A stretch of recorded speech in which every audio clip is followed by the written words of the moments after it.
বন্ধুরা, অবৈধভাবে, মোট কথা হচ্ছে যে পুরোপুরি অবৈধভাবে চিন্ময় কৃষ্ণ দাস যিনি আছেন একজন ধর্মীয় গুরু বা ধর্মীয় নেতা বলতে পারেন, যিনি আপনার হিন্দুদেরকে রিপ্রেজেন্ট করেছিলেন, সংখ্যালঘুদেরকে হিন্দু বৌদ্ধ খ্রিস্টানকে আপনার রিপ্রেজেন্ট করেছিলেন। আপনারা দেখেছেন যে রংপুর এবং চট্টগ্রামে যে দুটি সমাবেশ করেছিল সেখান থেকে। তো বন্ধুরা, যে বিষয়টি এখানে ইম্পর্টেন্ট, যে বিষয়টি নিয়ে আসলে আজকে কথার মেন যে পয়েন্টটা সেটা হচ্ছে যে চিন্ময় কৃষ্ণ দাসের আজকে কিন্তু জামিন শুনানি। এখন তিনি আইনজীবী পেয়েছেন এবং তার আইনজীবী নিয়ে অনেক ধরনের নাটক চলছে, কথাবার্তা চলছে। তার আইনজীবীকে দেশদ্রোহী বলে চালিয়ে দেওয়ার চেষ্টা করছে। কারণ আপনারা যেটা জানেন যে তার আইনজীবী যখন ভারতে যায় চিকিৎসার জন্য, সেখানে বিভিন্ন প্রশ্ন তাকে করা হয় সাংবাদিকদের পক্ষ থেকে। তিনি একজন বড় এবং এবং আপনার একজন সিনিয়র একজন আইনজীবী এবং তার এই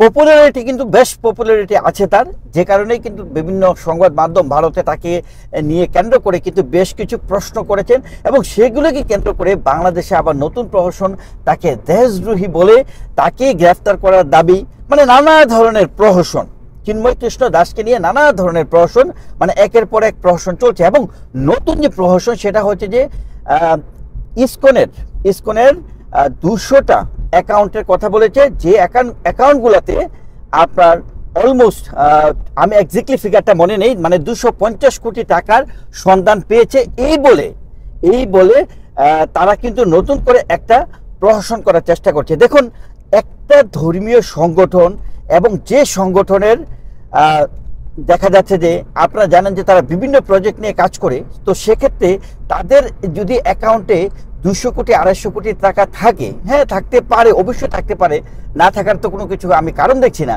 এখন সেখানে যদি 200 250 থেকে 300 কোটি টাকা থাকে, যেমন তাদের বিভিন্ন সময়ে আপনারা খেয়াল করে দেখবেন, যেমন মসজিদ বানানোর ক্ষেত্রে, মাজার বানানোর ক্ষেত্রে আপনারা দেখবেন যে বিভিন্ন ধরনের মাদ্রাসা বানানোর ক্ষেত্রে কিন্তু কোটি কোটি কোটি কোটি টাকা কিন্তু ইনভেস্ট করতে হয়। তো সেক্ষেত্রে ইসকনের অ্যাকাউন্টে 200টা অ্যাকাউন্টে, যেখানে তাদের বর্তমানে আমরা খবর নিয়ে দেখেছি, আমাদের টিম খবর নিয়ে দেখেছি যে তাদের বিভিন্ন জায়গায় তাদের এখনো কিন্তু মন্দিরের কাজ চলছে, মন্দির স্থাপনা হচ্ছে।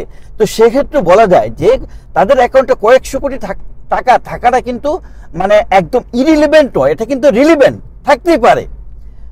এখন প্রশ্ন হচ্ছে এখন নতুন যে নাটকটি, যে তাদের অ্যাকাউন্টে এত টাকা আছে এটা নিয়ে একটা তদন্ত চলছে, এই ধরনের নাটক না করে স্পষ্টত স্বরাষ্ট্র উপদেষ্টা বা স্বরাষ্ট্র মন্ত্রণালয় কেন এই জিনিসগুলাকে আপনার মানুষের মাঝে একটা নেগেটিভ ইমপ্রেশন ক্রিয়েট করার চেষ্টা করছে যে তাদের অ্যাকাউন্টে 200 কোটি টাকা আছে, 250 কোটি টাকা আছে, এই প্রশ্নটা না করে তারা কি চায়, টাকার বিষয়টাতে তারা কি চায়, এক্স্যাক্টলি তারা কি এই টাকাটাকে অবৈধ টাকা বলতে চায় না বৈধ টাকা বলতে চায়, সেই স্টেটমেন্টটা কিন্তু তারা দিচ্ছে না। কি করছে যে ইসকনের অ্যাকাউন্টে এত কোটি টাকা আছে, চিন্ময় কৃষ্ণ দাসের অ্যাকাউন্টে এত কোটি টাকা ছিল, এই ধরনের যে প্রহসনগুলো তারা কিন্তু প্রতিনিয়ত করছে।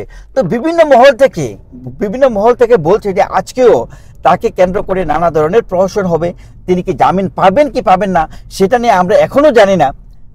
আজকে যদি জানুয়ারির 20 তারিখ হতো তাহলে আমরা এক ধরনের স্টেটমেন্ট দিতে পারতাম, কিন্তু যেহেতু আজকে জানুয়ারির 20 তারিখ না, ডোনাল্ড ট্রাম্পের দায়িত্ব এখনো পায়নি, সেহেতু বলাটা খুবই ডিফিকাল্ট যে তিনি আসলে আজকে জামিন পাবেন কিনা। কারণ তাকে যেভাবে গ্রেফতার করা হয়েছে এটাই মানে আইনগতভাবে আইনের লঙ্ঘন। কখনোই তিনি রাষ্ট্রদ্রোহিতার মামলায় আসলে পড়তে পারে না। যেভাবে বিএনপি নেতা তাকে আসলে তার বিরুদ্ধে রাষ্ট্রদ্রোহিতার মামলা হয়েছে, সেই নেতাকে আপনার দল থেকে আসলে ছাঁটাই করা হয়েছে, কিন্তু চিন্ময় কৃষ্ণ দাসের যে মামলাটি বিএনপি কিন্তু তুলে যায়নি। তো যাই হোক, নানাভাবে প্রহসন আজকেও হবে। তো আমরা দেখি শেষ অবধি কি হয়, আমাদের অপেক্ষা করার পালা। আমাদের দেখতে হবে যে তিনি কি জামিন পায় কি পায় না, তারপর আপনাদেরকে আপডেট জানাবো। Thank you so much.